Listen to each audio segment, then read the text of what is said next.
smell that? Smells like recruiting.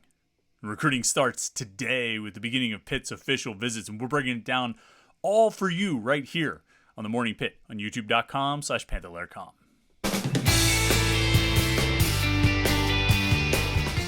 All right, day 2 of using our new music intro. We'll see how that goes and how it hangs up. I think in the comments section we had 1 vote for the music and 1 vote against the music, but lots of other people actually watched the videos, so we won't just take those 2 votes. If you have a thought on the visit or on the music, I got official visits on the brain. If you have a thought on the music, feel free to share it in the comment section here on the video on youtube.com/Panther-Lair.com.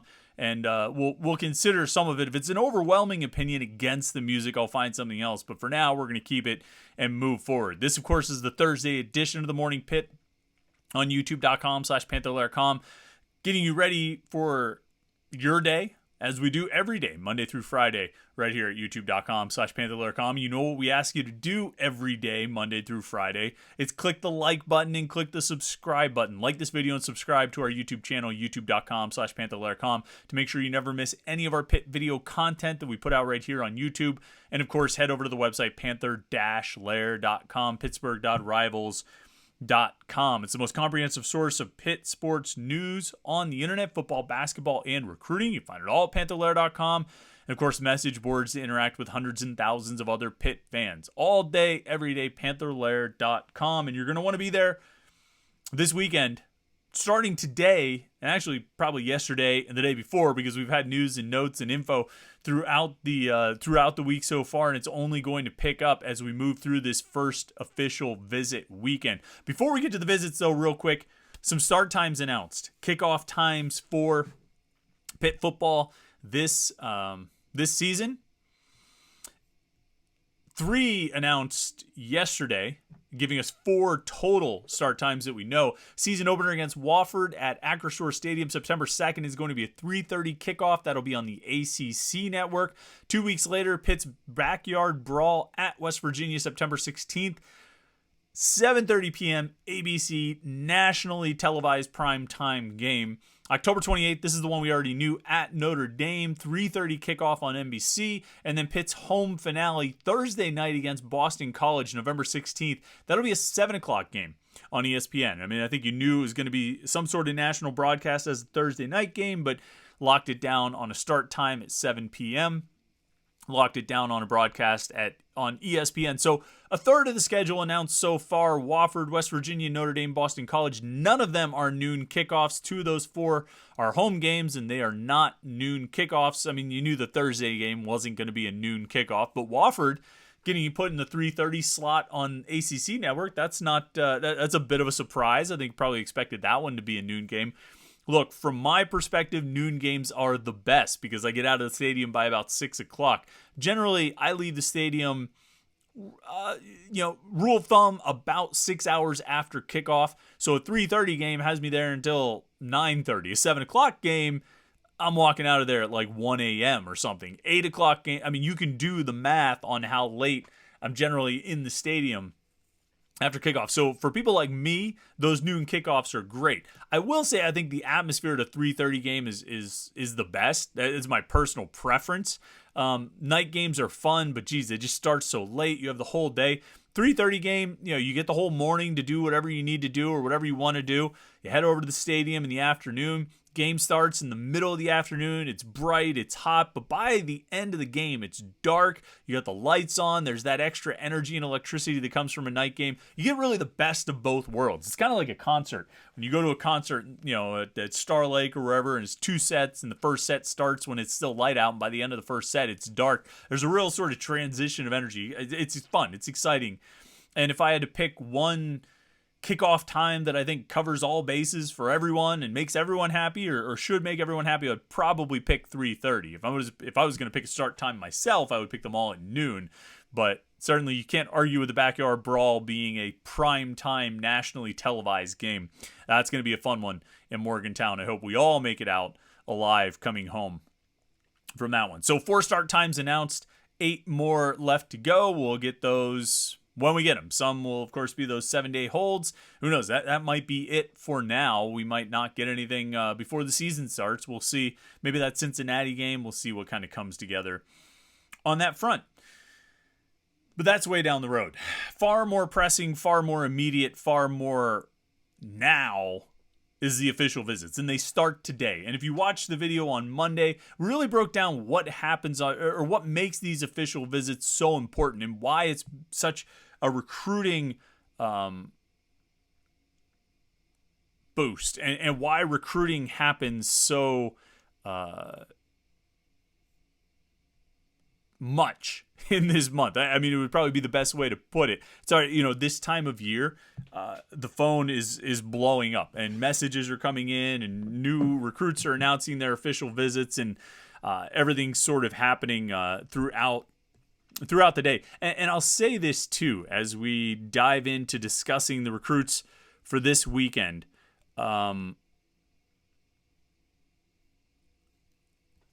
We're of course taping this video on Wednesday. This is what we do. We tape these videos a day ahead. By the time you watch this video, by the time you see it online on Thursday morning, or if you watch it later in the day, whatever it might be, there's a decent chance that things might change, and things might there might be adjustments, guys added or removed from the list. So we'll keep that in mind, that this is the most up-to-date info as of the time when we're recording this video, but things could change. Now, I will say that the recruits we talk about here, the guys that we're talking about for the official visits, are guys we have confirmed as coming in on official visits.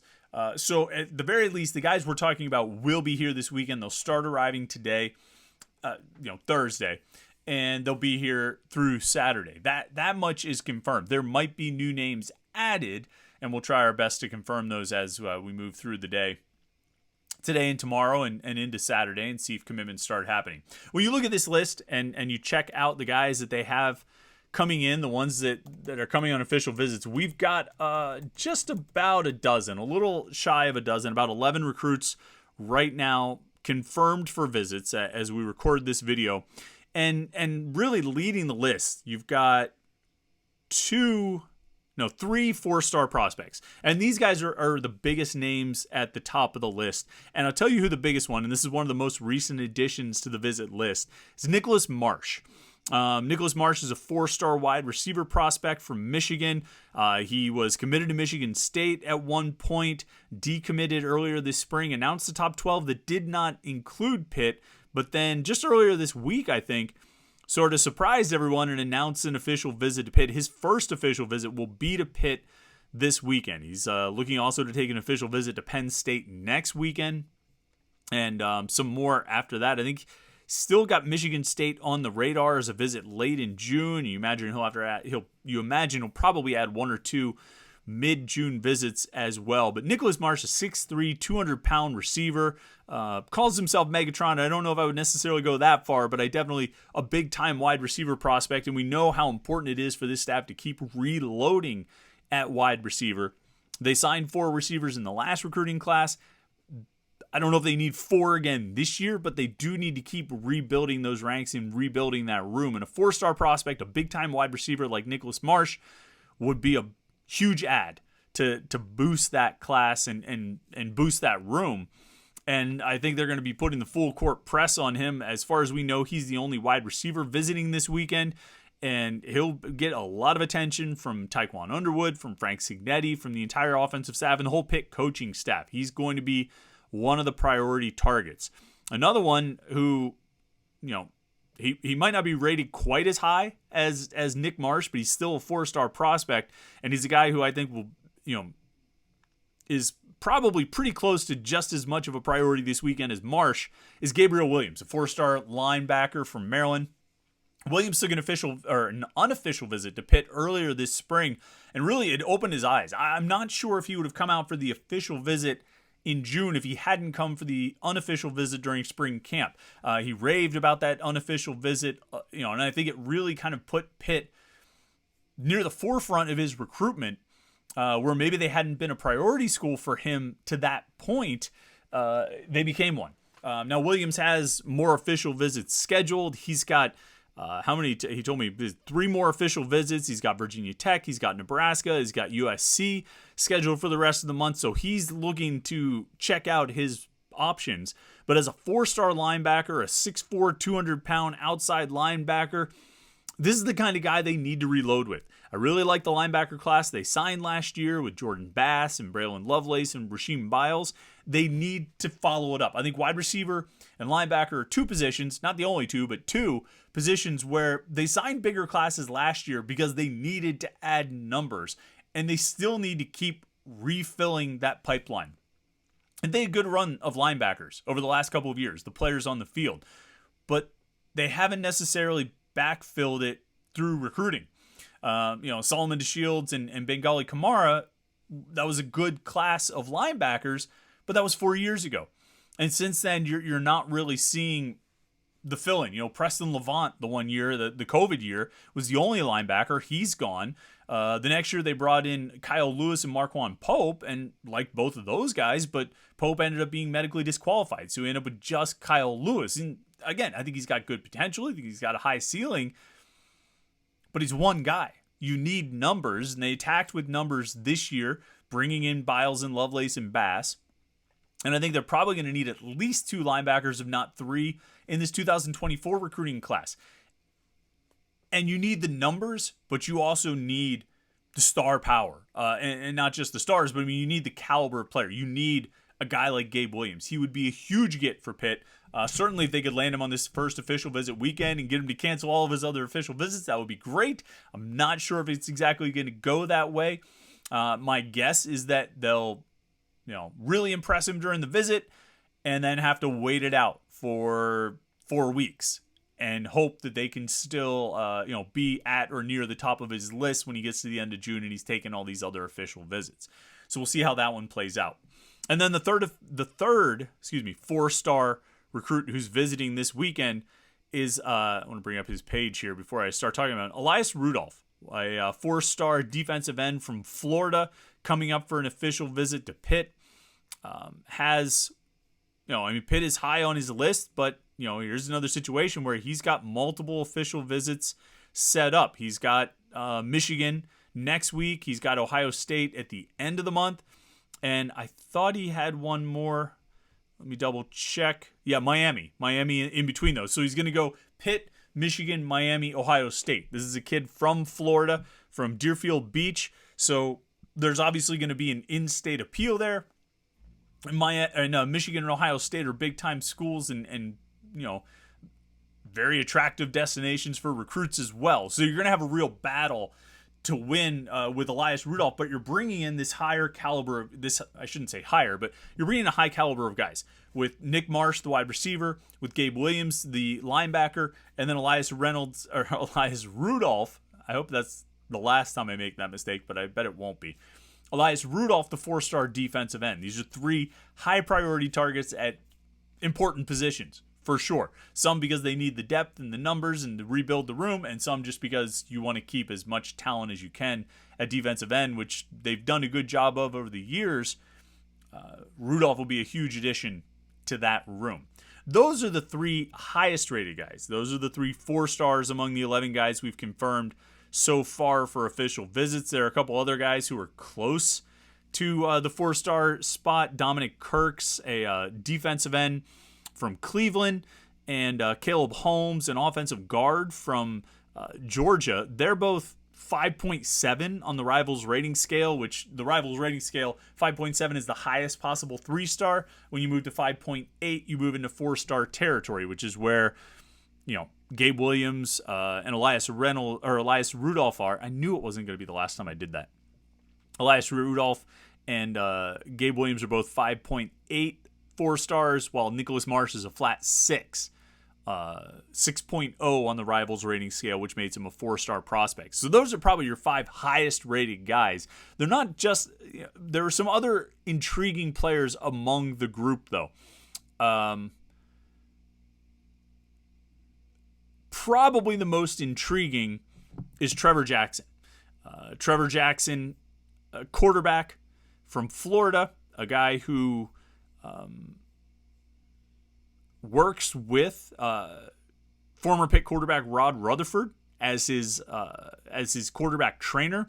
He's a quarterback who came up to Pitt's prospect camp last summer and really impressed the coaches. He's different from the other quarterback targets that they have on the board. I mean, some of the names that we've talked about, guys like Henry Hasselbeck and Miles O'Neill, and Tyler Cherry, who's since committed to Duke, and there's a couple others that they've sort of been connected. Drew Devilier, the quarterback from Texas. There's a handful of guys they've been connected to that they seem to be prioritizing, and almost all of them are like 6'4", 6'5", big drop back passers who can move a little bit, but they're mostly big, strong, deep passing quarterbacks. Trevor Jackson's a little bit smaller. He's still got a great arm, but he can also run as well. He's a dual threat quarterback, which is different from I think what you see when you look at some of these other targets, and that makes him really intriguing, and it makes it very interesting that he's coming out here on the first official visit weekend. I don't want to draw the connection that means he's the biggest priority, but it's interesting that he's out here first. This is the first visit he's taking, and it's the first visit Pitt is hosting for a quarterback. They might add another quarterback to this visit weekend. We'll see, and that might even be known by the time this video comes out. Like I say, there are going to be changes and adjustments over the next 24, 48 hours. But Trevor Jackson coming in is definitely an intriguing quarterback to watch. And when you watch his film, it's exciting. He's an electric player, and I think there's a good chance for Pitt to land him. He's got another official visit set to Missouri for late in the month, so we'll have to see what happens there. And I think he's kind of looking at a few other schools for some of the weeks between now and then. But this very much feels like the kind of guy they could grab this weekend. Could convince him that this is where he wants to be, and convince him that to cancel his other official visits and just stick with Pitt. So we'll definitely be keeping an eye on him. And then one other guy I would highlight, and like I say, there's like 11 or 12 guys here, but one other guy I would highlight is Eric Ingwerson. This is the tight end commitment. He committed to Pitt during the spring. I think during his spring unofficial visit he took during spring practice. Yeah, late March. He committed to Pitt, and big tight end, the tight end in the class. He's 6'7", 225. He can run. He's a good player. I don't know if they intended to take just one tight end or wanted to get two. They seem to still be pursuing other tight ends. But the thing is, after he committed to Pitt, a couple of weeks later or so, he picked up an offer from Nebraska. And Eric Ingwerson is from Nebraska. What town is he from in Nebraska? He is from I have no idea. Papillion, I guess. Papillion, Nebraska. I don't know all my Nebraska towns, so I can't pronounce that right. I should have planned that better before I decided to try and name it. Nebraska has not been the Nebraska of old, but I think Nebraska still resonates for young people in the state and young football players in the state. And inevitably, the Nebraska offer caught Eric Ingwerson's attention, as you would expect it to do. Now, he's still committed to Pitt. He's taking his first official visit here, but it is his first official visit because he has a visit to Nebraska set up for later in the month. I'm guessing the Pitt coaches would like to try and convince him not to take that visit. I think that's going to be a tough sell, but they'll certainly go out of their way to make sure he has a great official visit in the hopes that it can hold on to him. I think it's going to be tough. It's going to be tough when he goes to Nebraska later in the month. It'll be tricky to keep him in the fold. I think just because of the natural draw of the big in-state school, but we'll see. So that's one of the other, I think, really intriguing guys, even though he's already committed to Pitt. That's one of the other intriguing visitors on this visit weekend here. He's also the only Pitt commit who's taking his official visit this weekend. So that's sort of unique. Generally, the coaches try to surround the uncommitted guys with some committed guys, try and make them all feel at home. But, so far we've only confirmed Ingwerson as visiting this weekend among the commits. So we'll see if anyone else ends up joining that group. And like I say, there might be new names added. I wouldn't be surprised if Thursday night or Friday during the day or even Saturday morning we confirm new names of guys who visited. Like I said, we've got about 11 confirmed as of Wednesday. it wouldn't be surprised if there are 2 or 3 others we haven't confirmed just yet. So we'll be keeping an eye on that. And we'll talk about it as much as we can here on the Morning Pit. But the place to really get all the information is right there at Panther-Lair.com. Panther-Lair.com, Pittsburgh.rivals.com. The most comprehensive source of Pitt sports news on the internet. So go check it out and hang on the message boards at Panther-Lair.com. In the meantime, like this video and subscribe to our YouTube channel, youtube.com/Panther-Lair.com. We appreciate you watching these videos all week. If you haven't yet, head over to the message boards at Panther-Lair.com and submit a question for the mailbag, which we're going to do tomorrow, the Morning Pit mailbag. Put your question about Pitt football, basketball, recruiting, whatever it is in the mailbag thread. We'll answer as many of those as we can on the mailbag episode tomorrow. But thanks for watching the video today. Thanks for watching them all week long. Hope it's been a good week for you. Hope you have a great Thursday, and we will catch up with you again tomorrow morning for the Morning Pit right here on youtube.com/Panther-Lair.com.